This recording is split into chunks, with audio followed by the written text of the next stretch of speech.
4191페이지, 4191페이지. 지혜가 여호와께, 지혜가 여호와께서 창조하기 전부터 있었음을 가르쳐 줍니다. 뭐 너무나 많이 강조드렸던 말씀인데, 음, 뭐 적어도 오늘 6장 20절에서부터 지금까지 쭉 소개했던 지혜는 결국 어디에 있는 지혜로 데려가는 과정, 어디에 계신 지혜, 하늘에 계신 곧 누구? 그리스도를 솔로몬이 만나러 가는 과정이었다. 이렇게 정리해도 틀리지 않을 것 같아요. 22절 한번 볼게요. 여호와께서 그 조화의 시작, 곧 태초에 일하시기 전에, 이게 창세기 1장 1절이네요. 태초에 일하시기 전에, 그때 누가 계셨어요? 나를 가지셨으며, 이때 나는 지혜죠. 만세 전부터, 상고부터, 땅이 생기기 전부터 내가 세움을 입었나니 아직 바다가 생기지 아니하였고 큰 샘들이 있기 전에 내가 이미 났으며 산이 세우심을 입기 전에 언덕이 생기기 전에 내가 이미 났으니 그 천지 창조 7일, 6일 동안에 일어났던 모든 걸 거의 지금 소개하고 있어요. 내가 이미 났으니 하나님이 아직 땅도 들도 세상의 진토의 근원도 짓지 아니하셨을 때에 아니하셨을 때라 그가 하늘을 지으시며 공창을 해면에 두르실 때 내가 거기 있었고 그가 위로 구름 하늘을 견고하게 하시며 바다의 샘들을 힘있게 하시며 바다의 한계를 정하여 물로 명령을 거스리지 못하게 하시며 또 땅의 기초를 정하실 때에 내가 그 곁에 있어서 뭐가 돼요? 창조자가 돼요. 지혜가 창조자인 거죠. 창조주는 바로 여호와이신데 여기서는 이제 지혜를 창조자라고 얘기를 해서 분리되질 않습니다. 창조자가 되어 날마다는 여러분 어떤 걸까요? 아침이 되고 저녁이 되니라. 그러니까 첫째 날, 둘째 날, 셋째 날, 넷째 날, 다섯째 날 이거 얘기하는 거죠. 날마다 매일매일 그 하시는 일을 보고 그 기뻐하시는 바가 되었으며 날마다 그 기뻐하시는 바가 되었으며 항상 그 앞에서 즐거워하였으며 자, 사람이 거처할 땅에서 즐거워하며 인자들을 뭐하였다? 기뻐하였다. 인자들 이거 복수지요. 뭘 얘기할까요? 아담과 하와 그리고 그 후손들 자손 언약과 연관된 개념이라고 할 수 있겠죠. 이게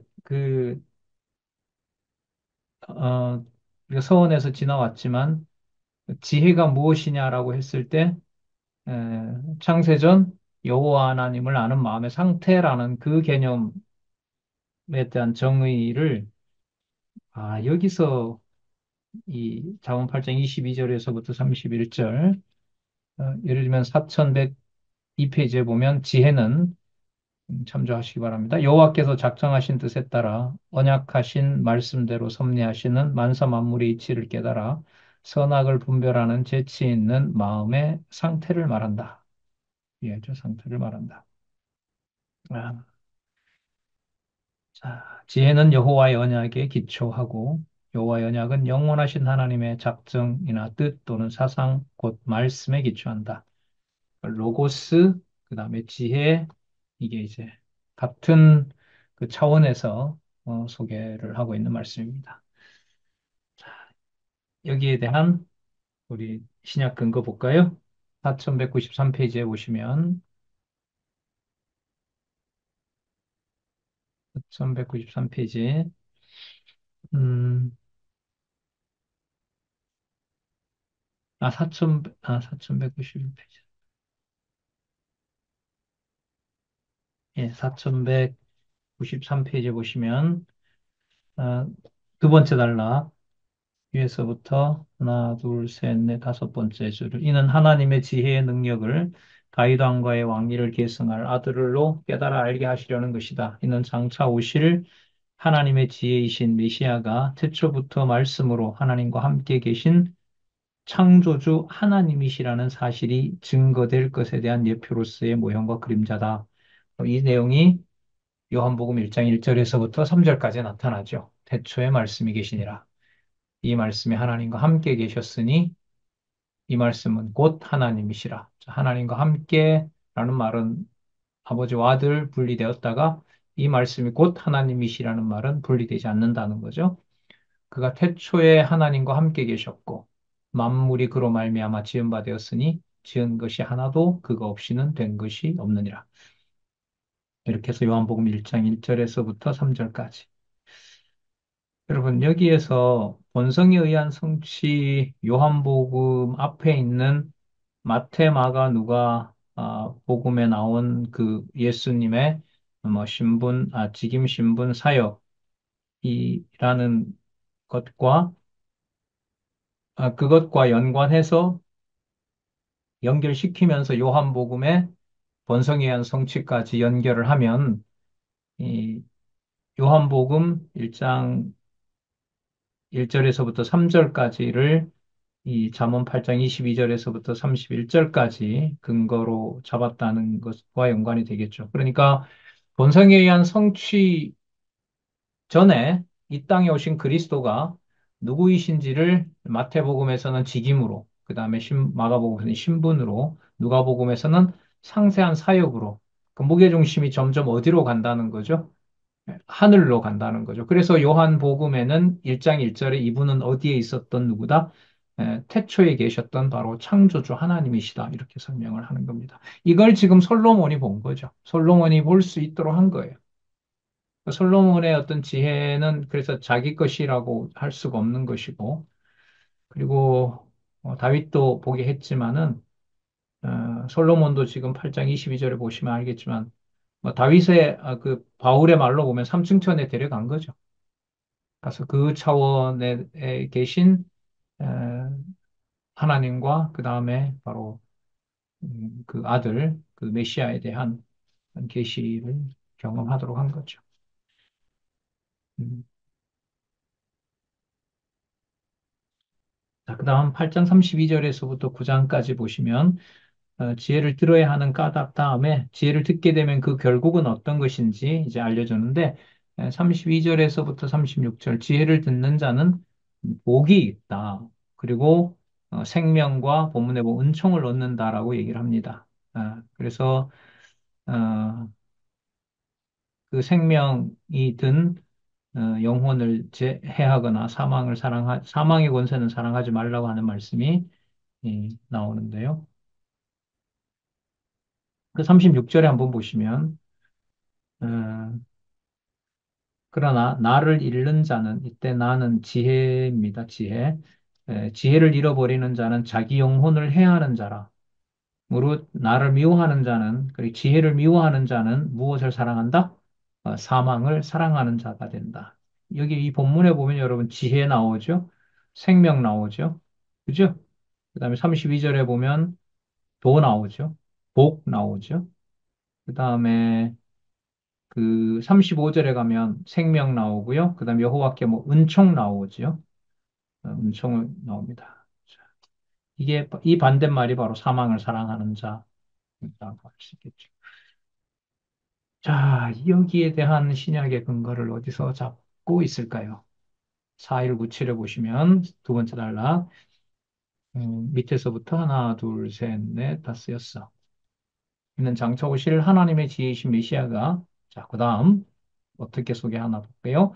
제자들에게 제자들에게네요. 지혜로운 자의 복에 대하여 가르쳐 주실 것에 대한 예표로서의 모형과 그림자다. 마태복음 7장 24절에서부터 27절.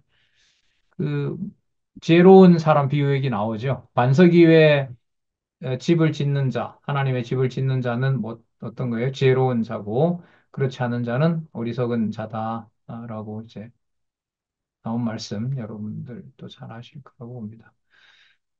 음,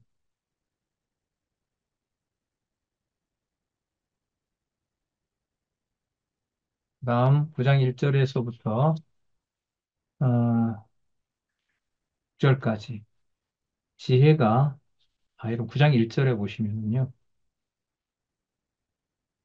지혜가 뭘 지어요? 지혜가 뭘 짓죠? 예, 그 집을 지어요. 다윗 왕가를 짓는 거죠. 누가 지은 거예요? 다윗 왕가를? 예, 그리스도가 지은 거죠. 그리스도가 지은 거예요.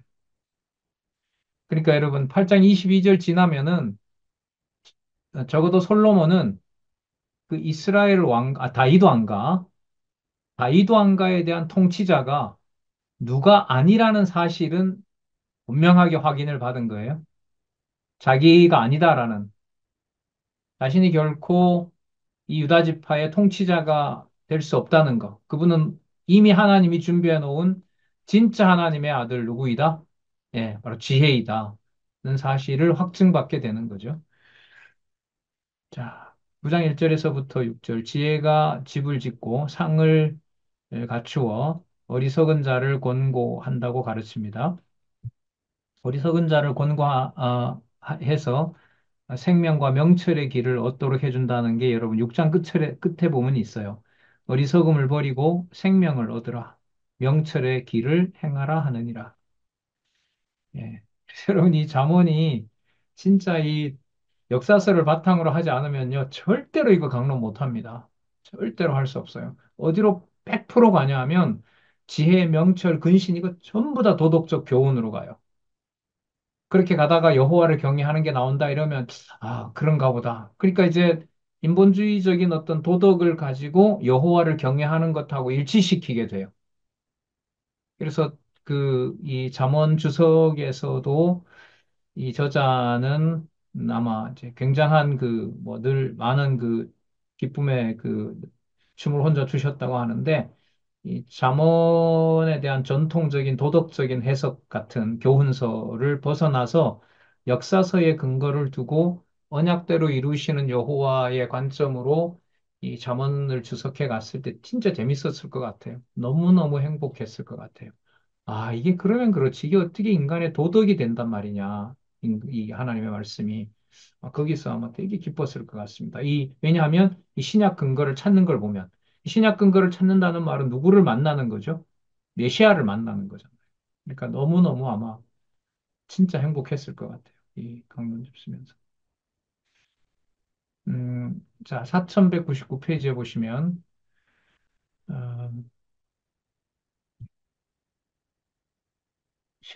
이는 장차 오실 하나님의 지혜이신 메시아가 자기를 대적하는 자들에게 신령한 지혜의 말씀을 전파하실 것에 대한 예표로서의 모형과 그림자다. 마태복음 12장에서부터 13장까지 예수님의 질책 아까 살펴봤죠? 바리새인의 오해를 질책하고 바리새인의 언행을 질책하는 거죠. 그러니까 바리새인들이 오해하는 것과 언행을 질책함으로써 자신을 어떻게 합니까? 드러내시는 거죠. 자신을 계시하는 거고 그 다음에 13장에도 보면 비유로서 자기의 어떤 직위를 행사하시고, 그 다음에 사건을 통해서 자신의 직위를 행사합니다. 사건으로 직위 행사하는 것은 여러분들 잘 아시는 대로 고향에서 뭘 당하죠? 배척당하는 일을 통해서 선지자의 예언이 성취됐다고 이제 알려준 내용입니다. 그 다음에 마태복음 22장 1절에서부터 14절은 천국 비유에 대한 말씀이죠. 천국은 마치 자기 아들을 위하여 혼인잔치를 베푼 임금과 같아. 그리고 이제 하고 그런 내용을 혼인잔치와 관련해서 얘기를 하고요. 처음에 오기 싫어하는 자들이 있으니까 잔치상이 남았잖아요. 그러니까 가서 이제 다른 사람들을 다 이제 초청해 와라. 이제 이방인들이라고 할 수 있겠죠. 어, 그리고 음, 그 잔치에 오지 않는 자들에 대해서 임금이 노화해서 임금이 진노를 하는 내용이 나오고요. 그리고 사거리 가서 이제 만나는 사람까지 데리고 오라 그러고 이제 데려왔지만 거기에 예복을 입지 않는 자에 대해서는 또 심판하시고 그리고 청함을 받은 자는 많되 택함을 입은 자는 적으니라 라고 하면서 하나님의 말씀을 이렇게 선포는 하지만 그 말씀을 듣고 따라올 자는 적다 하는 거죠. 여러분 22장 14절이요. 이거 청함을 받은 자는 많되 택함을 입은 자는 적으니라 이 구절 말이에요. 이거 이스라엘의 분국된 나라, 북쪽 이스라엘과 남쪽 유다에도 적용이 될까요? 안 될까요? 바로 되죠. 그래서 이게 22장 14절까지 넣은 이유가 있는 것 같아요. 제가 봤을 때. 그러니까 여러분, 청함을 받은 자는 전체 뭐라고 얘기할 수 있어요? 이스라엘 전체라고 할 수 있죠.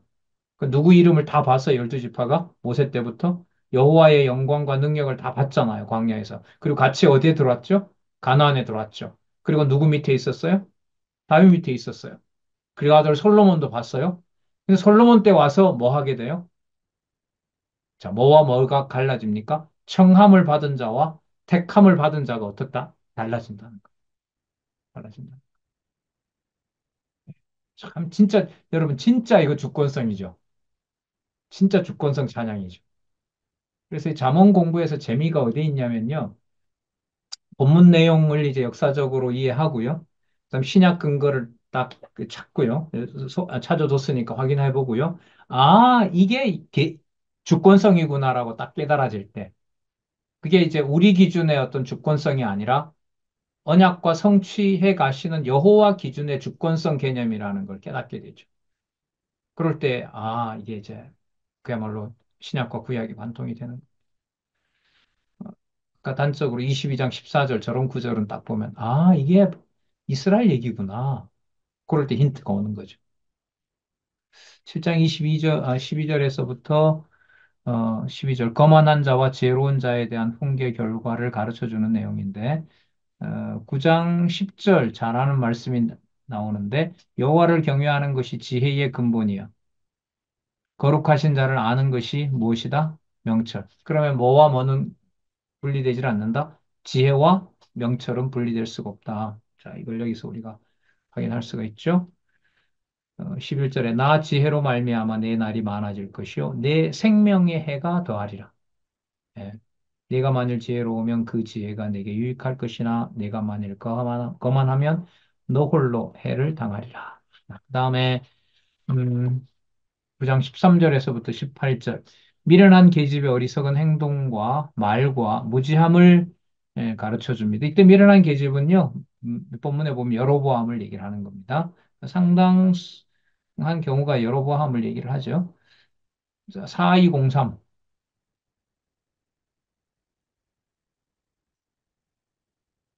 4203에 보시면 밑에서부터 다섯 번째 줄. 이는 장차 오실 하나님의 지혜이신 메시아가 자기의 가르침을 듣지 아니하는 자와 듣는 자의 결국을 가르치실 것에 대한 예표로서의 모형과 그림자다. 23장, 마태복음 23장. 지도자의 잘못을 가르칩니다. 가르치는 내용이 쭉 나타납니다. 잘못된 지도자를 경계하며 섬기는 자가 될 것을 가르치고요. 그 잘못된 지도자를 경계하고 섬기는 자가 되어야 된다. 외식하는 지도자들을 저주하고 무지를 책망합니다. 외식 및 불법이 심한 지도자들을 저주하십니다. 의인을 죽이고 핍박할 자들을 저주로 책망하여 가르치고요. 예루살렘이 의인을 죽임으로 황폐하여 버려질 것을 가르치고요. 미련한 계집의 어리석은 행동과 말과 무시함을 가르칩니다. 그러니까 이 마태복음의 이 선지직과 그다음에 왕직에서 예수님께서 말씀하시는 이 많은 내용들을 이 저자는 어, 솔로몬이 아버지인 솔로몬이 이제 나라의 상당 부분을 잃어버릴 것이 확실한 이 유다 지파만 다윗 왕가만 남는 바로 이 르호보암을 앉혀놓고 뭐 하는 거냐면 교훈하고 책망하고 의로 교육하는 내용이 선지직 그다음에 왕직의 상당 부분이다라는 생각이 들어요. 그러니까 여러분 지금 이 솔로몬이 주권성을 계시하는 이 여호와께서 주권성을 계시하도록 그 솔로몬이 로보암에게 하는 이 지금 이 교훈은 솔로몬이 그 로보암에게 하는 이 교훈은 장차 그리스도가 오셔서 택한 자기 제자들에게 하나하나씩 가르쳐 주는 내용에 대한 바로 예표로서의 모형과 그림자라고 할 수가 있겠죠. 예. 그러니까 이 세상에서 그러니까 예수님 동생들도 있었잖아요. 누이도 있다 그러잖아요. 그들이 뭐가 아니에요? 사도로 부름받은 건 아니란 말이죠. 근데 엉뚱하게 관련이 없는 자들을 뭐로 불러서 하나님이 택한 바로 사역자로 불러서 그들과 함께 하나님의 집, 천국을 만들게 하신다는 거죠. 예. 그러면 천국을 만들었으니까 그들이 뭘 먹고 자라야 되겠어요? 천국의 양식을 먹고 자라야 되는 거죠. 그럼 기존에 있었던 구약의 지식으로는 그들을 내게 천국을 소개할 수가 없잖아요. 그러니까 예수님의 그 왕직과 선지자직이라는 것이 무엇을 다 새로 풀었게 가르쳐 주는 거예요. 구약의 말씀들을 다 새롭게 풀어 가르쳐 주는 거죠. 그러니까 이게 마치 무슨 어떤 장면하고 크로즈업이 되죠. 나라가 이제 갈라지고 유다 지파밖에 남지 않을 다윗 왕가밖에 남지 않을 그 로보암의 통치를 보면서 솔로몬이 그런 일이 벌어지더라도 그거 누구의 지혜와 바꿀 수 없는 것이다. 여호와의 지혜와 바꿀 수 없는 것이다라는 걸 쫙 설명해 주는 부분이라고 할 수 있겠죠. 자, 그래서 9장 13절에서부터 18절까지. 자, 그리고 어 8장과 9장에 나타난 지혜를 들으라는 훈계, 이 부분에 대한 이제 종합을 한번 볼게요. 420사에 가시면, 자, 420사에 가면, 한쪽 가로 이 지혜를 듣는 자의 결국에 대한 그 신약의 근거입니다. 4204, 두 번째 단락 읽어볼게요. 여호와께서 솔로몬으로 아들에게 지혜를 들어야 하는 까닭에 대하여 가르치도록 섭리하시는 것은 장차 하나님의 지혜로 오실 메시아가 택한 자들에게 신령한 지혜를 가르쳐서 듣도록 해주실 것에 대한 예표로서의 모형과 그림자다. 누가복음 7장 35절 지혜는 자기의 모든 자녀로 인하여 옳담을 얻느니라. 그 지혜는 자기 자녀들을 통해서 인정받는 것이지 자기 자녀가 아니면은 그 지혜에 대해서 인식할 수도 없고 찬양할 수도 없는 겁니다. 그다음 고린도전서 1장 24절. 이거 아까 살펴봤었죠? 오직 부르심을 입은 자들에게는 유대인이나 헬라인이나 그리스도는 하나님의 능력이요. 그다음에 하나님의 지혜니라. 살펴봤었죠? 하나님의 지혜다. 자, 그 밑에 보면 따라서 솔로몬의 지혜에 대한 가르침은 장차 하나님의 지혜이신 메시아를 보내주실 섭리에 대한 예언적인 성격을 지닌 언약 계시다. 2장 6절에서부터 9절 말씀. 자, 세상에 없어질 관원의 지혜가 아니다. 28장이 아니고 2장 7절 오직 비밀한 가운데 있는 하나님의 지혜. 자, 그리고 2장 7절 끝부분에 하나님이 우리의 영광을 위하여 만세 전에 미리 정한 것. 오늘 이거 완전히 확증했습니다. 자, 그래서 음, 세대의 관원들이 그 시대의 관원들이 영광의 주 그리스도를 죽인 사건은 바로 그 지혜가 땅에 속한 것이 아니라 하늘에 속한 것임을 확증하는 내용이었다. 자, 그다음 4205는 여러분 뭐냐 하면은요. 4205는 8장 9장 지혜를 들으라는 훈계. 아까 지켜야 된다고 했고 지혜만 들으라는 훈계가 8장 9장이었죠. 8장 9장의 요약을 한번 볼게요. 4205 지혜만 들어야 된다. 위에서부터 다섯 번째 줄 이와 같은 계시 섭리는 장차 하나님의 지혜로 오실 메시아가 택자들에게 신령한 지혜를 가르쳐 주실 것에 대한 예표로서의 모형과 그림자다. 11장 49절. 이거 주어가 하나님의 지혜라 그랬잖아요. 이러므로 하나님의 지혜가 일렀으되 내가 선지자들과 사도들을 너희에게 보내리니 그 중에 더러는 죽이며 또 핍박하리라 했고요. 그다음에 고린도전서 1장 24절 아까 얘기했었죠. 그리스도는 하나님의 능력이요 하나님의 지혜다. 그리고 아까 고린도전서 2장 6절에서부터 9절까지 오직 비밀한 가운데 있는 하나님의 지혜 하나님이 우리의 영광을 위하사 만세전에 미리 정하신 것, 이 세상 관원을 알 수 없는 것.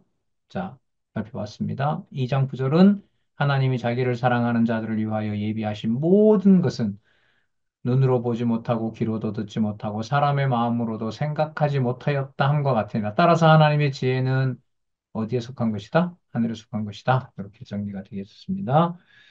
자, 그 다음에 이제 1장 7절에서부터 9장까지 지혜를 주관하시는 여호와에 대한 근거를 살펴보도록 하겠습니다.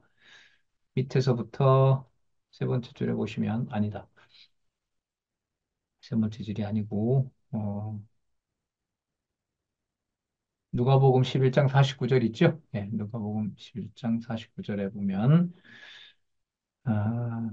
아까 살펴봤고요. 그다음에 고린도전서 1장 24절도 아까 살펴봤습니다. 고린도전서 1장 24절. 그리스도는 하나님의 능력이요 하나님의 지혜다라는 거고요. 그 밑에 고린도전서 2장 6절에서부터 9절. 자, 이것도 살펴봤고요. 음,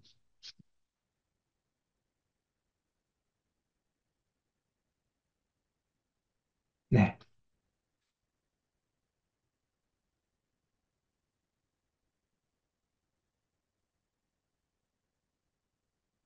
오늘 가장 많이 나온 개념이 뭐였어요? 네. 제목에 나와 있잖아요. 지혜를 주관하시는 여호와. 그러니까 이제 호칭에서부터 이렇게 내려오면 여호와, 아까 언약에 기초한다고 얘기를 했으니까요. 언약은 어디에 기초하죠? 로고스에 기초한다 그랬죠. 여호와, 로고스, 지혜, 명철, 지식, 근신, 아까 또 여러분 생명이라는 말로 오늘 나온 거 많이 기억나세요? 예, 생명, 예, 생명. 자, 그리고 아까 우리 여호와를 경외한다 그랬죠? 여호와 경외. 예, 이게 예, 오늘 우리가 6장 20절에서부터 9장까지 예, 쭉 이어지는 아주 중요한 개념이라는 것을 살펴볼 수가 있습니다. 그러면 이 지혜를 주관하시는 여호와를 통해서 계시되는 주권성이라는 것은 결국은 그리스도가 이 땅에 오셔서 이 땅이 받아낸다, 못 받아낸다. 받아낼 수 없는 것이다. 그리고 그 통치는 이 땅이 결코 자기네들이 좌우지할 수 있는 것뿐만 아니라 도저히 이해가 안 되는 어디에 있는 통치를 말한다? 하늘에 있는 이미 확정해 놓은 요한계시록을 좀 쓴다면은 이미 확정해 놓은 바로 영원한 하나님 나라, 영원한 원형적 계시 세계를 누구에게도 보여줬어요? 솔로몬에게도 보여준 거죠. 그리고 이 솔로몬에게 보여주는 여기에는요, 제가 볼 때는 열왕기와 역대기가 상호 교차해요. 그래서 제가 아까 그런 질문 던졌잖아요. 솔로몬에게 하나님이 지혜를 주셨습니다. 그러면 그 지혜를 주신 지혜를 받은 솔로몬이 그 많은 재물을 지혜롭게 썼습니까? 아니면 지혜롭게 쓰지 못했습니까? 라고 이렇게 질문을 드렸었잖아요. 그러면 열왕기처럼 쓰면 못 쓴 거고 역대기처럼 쓰면 솔로몬이 잘 쓴 거고 그럼 이렇게 되면 누구 기준으로 결론이 날 수밖에 없어요? 솔로몬 기준으로 날 수밖에 없어요. 그런데 그렇게 나면 오늘 우리가 살펴본 잠언의 6장 20절에서부터 9장까지 하는 동안 주어가 무엇이라는 게 약화되죠? 지혜라는 게 약화가 되는 거예요. 그러면 여러분 우리 교회 생활에서 지혜로 오신 그리스도가 솔로몬이 르호보암에게 하듯이 그 지혜를 그리스도가 말씀을 통해서 준다고 한다면 세상에서 일어나는 일 차원에서 하나님의 교회를 도저히 맞추려고 하면 맞춰진다, 안 맞춰진다? 안 맞춰진다는 거예요. 그러니까 맞춰진다는 말은 이렇게 되면 이해가 돼요. 열한 지파가 나라 이름까지 가지고 간 북이스라엘과 유다박 지파밖에 남지 않은 르호보암의 경우가 여러분 누가 보더라도 어느 나라가 더 크고 더 강력한 나라예요? 북이스라엘이잖아요. 근데 그걸 르호보암 자신도 그 많은 나라가 뭐예요? 갖고 싶었잖아요. 그래서 뭐 하려고 해요? 전쟁을 하려고 하잖아요. 그런데 그렇지 않다라는 어디에 있는 지혜? 창세전에 확정해 놓고 유다 가문을 통해서 누구를 보내요?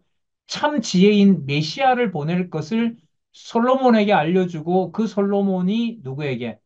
르호보암에게 언약 자손에게 바로 하나님이 통치하시는 그 나라는 세상이, 세상에 있는 나라와 저렇게 큰 북쪽 이스라엘의 경우처럼 저렇게 큰 나라가 아니라 누구를 경외하는 나라가 참으로 지혜 있는 나라다. 여호와만 경외하도록 하는 나라가 바로 하늘에 속한 지혜로 통치하는 나라다. 그걸 위해서 하나님이 나라를 어떻게 했다? 요것만 남기고 요것만 남겨. 너 할아버지한테 약속했다. 내 나라와 내 위는 영원히 견고하리라고 약속한 대로 그걸만 보존하면서 다른 나라 보낸 것이다. 그러면 여러분 주권성 이해에서 이 세상의 통치를 넘어서고 이 세상의 통치를 넘어선다는 것은 어디에 있는 통치를 깨닫게 해줘야 알 수 있다?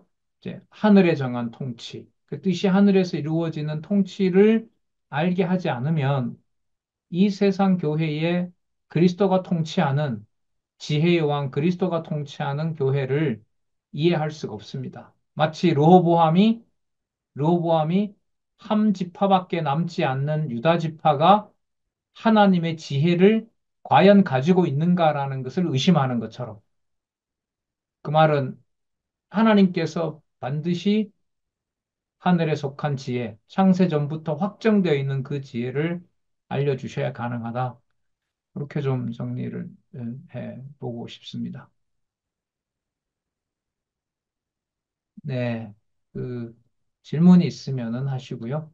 따로 하실 말씀 있으면 하시고, 10장부터는 우리 다음에 하도록 그렇게 하겠습니다.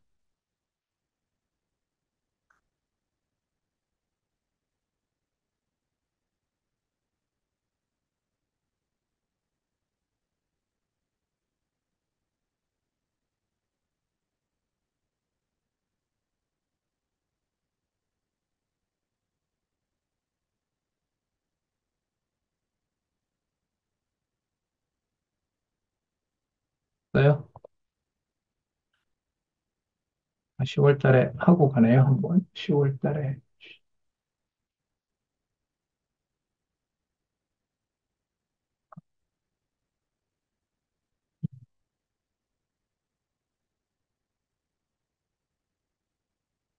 네, 10월 달에. 10월 달, 이 목요쯤은 지장이 없네요. 네, 질문 없어요?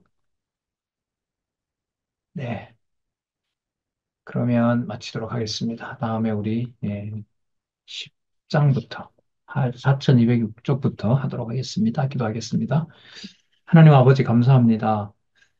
음, 말로도 표현할 수 없고, 또 우리의 가슴과 머리로도 어, 헤아릴 수 없는 어, 놀라운 하나님의 통치국가, 영원한 천국에 대한 말씀을 음, 꼼꼼히는 살펴보지 못했지만 성경에 근거한 말씀의 안내를 받으며 그리스도의 통치, 그리스도의 나라, 하나님의 교회에 대한 생각과 함께 연결해서 우리 이 시간 살펴보게 해주셨습니다.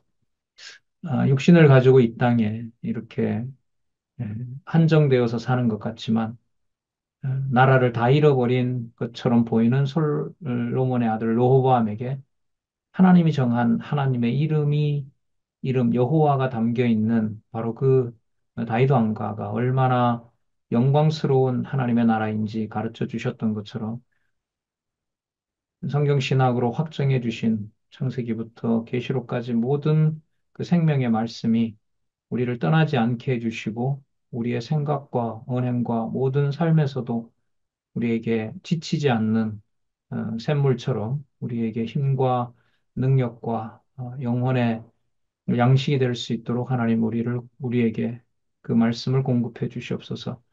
이 밤도 편하게 쉬고 또 아름다운 시간들이 예, 진리의 말씀과 함께 이어지도록 우리를 보호해 주시옵소서. 예수님의 이름으로 기도드렸습니다. 아멘.